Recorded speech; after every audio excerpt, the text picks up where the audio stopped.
I don't know how to open this episode. I really don't. I could use it to talk about World War II, but you know that already. I could talk about the Siege of Leningrad, aka St. Petersburg, as an example about understanding a conflict we don't look into that much outside of that one war level and call a battlefield, but that's not what the story is really about. Cause no matter what I can think of, the real meat of the story comes down to one thing. Eggs. Not because of the egg itself, but everything that surrounds what it took to get it. A story stranger than fiction, but truer than you'll ever believe. And I'm going to be using a lot of egg puns. I'm just saying, things may get excruciating. You have been warned. Ladies and gentlemen, boys and girls, people of all ages, my name is David Popovich, aka the Bookworm, and welcome to Bookworm Reviews. Sit back and relax as we dive into City of Thieves by David Benioff.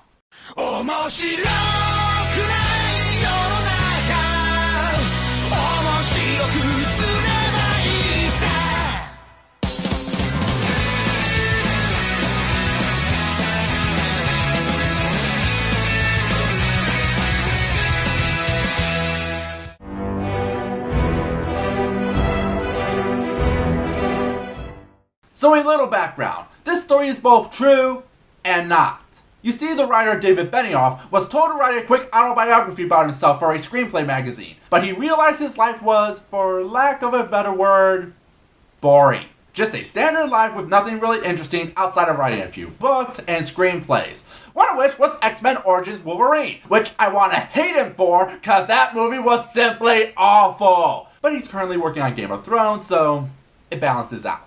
Back on point, he just couldn't see how his life was worth a story. But he knew his grandparents were Russian immigrants who survived the Siege of Leningrad, one of the biggest battles in World War II. So he got together with his grandfather and he started to talk about everything that happened during the siege. But mostly, he talked about 1 week in 1942, the first week of the year, the week he met my grandmother, made his best friend, and killed 2 Germans. Dude! Spoilers! But when he tried to get all the facts down so he could represent the story the best way he can, his grandfather simply tells him, "You're a writer. Make it up." Which would become City of Thieves, a story that's a blend of fact and fiction. So what is it about? Well, we follow 17-year-old Lee Benioff during the height of the siege. He lives by himself. His mother and sister left before the Germans came, and his father went missing after he published some material that made the Communist Party label him a threat to morale. He stayed in his city because he believes in the cause. If Leningrad fell, Russia would fall. If Russia fell, fascism would conquer the world. All of us believe this. I still believe it. Plus his own exciting illusions of grandeur. I was 17, flooded with a belief in my heroic destiny. I believe in the cause. I would not flee the enemy. I would not miss out on the triumph. And all it brought him is hunger and the constant threat of being blown up by the enemy basically knocking on their doors. Which gets him into trouble when he discovers a dead German falling from the sky. He loots the man's body, only to get captured by the city guard, getting him thrown into prison and most likely killed because he's no longer a good citizen for breaking the city's curfew and looting. FYI, this is his own side. But he's not alone. Another man gets thrown in with Lev Koya, a soldier of the Red Army accused for being a deserter. Though, I am not a deserter. What he said. And he is just dreamy. Like, in the daylight, Koya looked like he could have stepped out of one of the propaganda posters pasted on walls throughout the city. The angles of his face were heroic. The strong chin, the straight nose, the blonde hair that fell across his forehead. He was a fine-looking deserter. Oh God, I want him. The two wait for their execution, but it doesn't come. In fact, the two are taken out of the prison the very next day. Instead, they are given the chance to walk away as free men. All they have to do is one little errand. You see, a colonel's daughter is about to have a wedding. Kind of a bad time, don't you think? What with all the killing and starving and war going on. This is good. Life must continue. We're fighting barbarians, but we must remain human. Russian, you're an idiot. So we will have music, dancing, a cake. While the country is on rations, the daughter has been saving up to make one. But for one thing, She has everything she needs, all except the eggs. Again, the portentous look.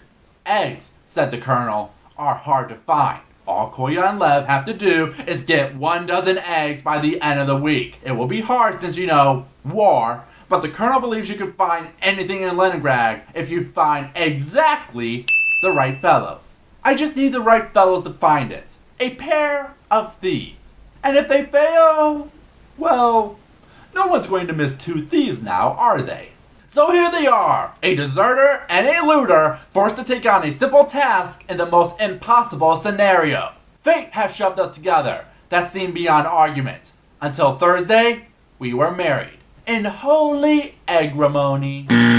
Oh, come on, that counts! You think it's easy coming up with egg puns? Aside from that, how is the book?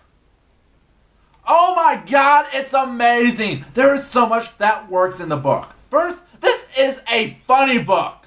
Not the whole people starving and being killed off by the world's greatest bigots, but the whole thing is ludicrous. It's about 2 guys forced to get eggs during one of the deadliest sieges in history. But what makes it truly funny are the interactions between Kolya and Lev. The dialogues exchanged by them are both silly but natural, over the top yet down to earth. At one point better acquaintances to slowly becoming dear friends as they share some interesting conversations. Do you know I haven't had a shit in 9 days? That's actually a running joke in the book, and it's moments like these that make it very easy to identify with them on their journey and the people they meet, which is more than I could say about a little firebird. But the story isn't about eggs. The egg is just a plot device used to give us a look at these 2 men as they traverse the Russian landscape. The book is mainly humorous, but that's so when it hits you with the dark stuff, it has a way to bring you out of it. Like showcasing early on that both sides aren't what you would call good,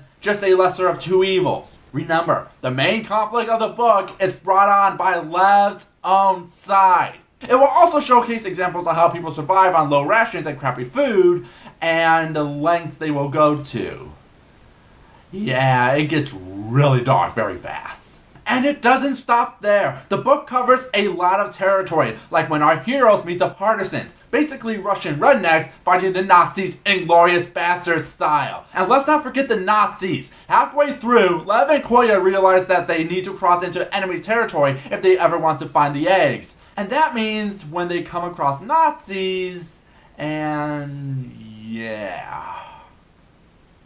I said it's a funny book, not a happy book. And on top of all that, the book looks into how all of these events affect our 2 leads, as we see Lev start out as a coward with a good heart to put his life on the line for his friends. And Kolya doesn't really have much of an arc. He's pretty much the same throughout. A jokey smartass who can't help but feel everything happening is almost one giant joke. It all seems to him like someone else's story, an amazingly detailed story that he has stumbled into and now could not escape. But that just makes him awesome. There's nothing else I could say about the book without giving away spoilers, so I highly suggest you hunt this down. It's a well-paced book that's filled with humor, laughs, tragedy, thrills, anger, and heart. One where you wonder where the facts end and the fiction begins. I can't even think of any real flaws with the book. Everything about it just clicks. One of the closest examples of a cinematic story. Though that shouldn't be surprising since Benioff is a screenwriter. When you pick this book up, you'll find it almost impossible to put down. I sure did. City of Thieves is an excellent read. No, I have one more in me! What about you, Internet? What's your opinion about City of Thieves? A special shout out to Cosmo Shadon for suggesting the book. If you have a book you would like me to review, let me know in the comments below. Next week, we kick off a month of holiday books. But not with a Christmas story, but a Hanukkah story. Till next time, have a nice day.